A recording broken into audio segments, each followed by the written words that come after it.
গভর্নমেন্টের পলিটিক্যাল পাপেটসদের থেকে গভর্নমেন্টের মিডিয়া পাপেটসরা আরও বেশি ক্ষতিকর, আরও বেশি ভয়ানক। আমি বলছি কি করে, এদিকে মণিপুর পুরে জ্বলে ছাড়খাড় হয়ে যাচ্ছে, ছত্তিশগড়ের ছতরপুরে চিতা আন্দোলন চলছে, দিনের পর দিন থেকে নয়ডা চলছে, নয়ডাতে আন্দোলন চলছে, কিন্তু আমাদের গদি মিডিয়া কি কভারেজ করছে জানেন?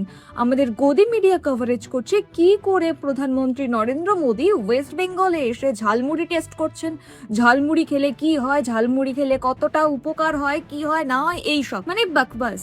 झालमुड़ी सिर्फ एक स्ट्रीट फूड नहीं है, ये एक इमोशन है। ये আমরা মিডিয়াকে ডেমোক্রেসির ফোর্থ পিলার বলি। আজকে ফোর্থ পিলারের এরকম অবস্থা, আমরা যাদের থেকে আমাদের দেশের অবস্থা জানতে চাই তারা আমাদেরকে টিভিতে এই সমস্ত বোকা বোকা জিনিসপত্র দেখাচ্ছে। আজকে দেশের প্রধান প্রধান মিডিয়াগুলো গভর্নমেন্টের কাছে বিক্রি হয়ে গেছে। এখন আমি যদি আপনাদের একটা সেন্টেন্সে ইন্ডিয়ান মিডিয়ার ডেফিনেশন দিতে বলি তাহলে আপনার উত্তরটা কি হবে অবশ্যই কমেন্টে জানাবেন।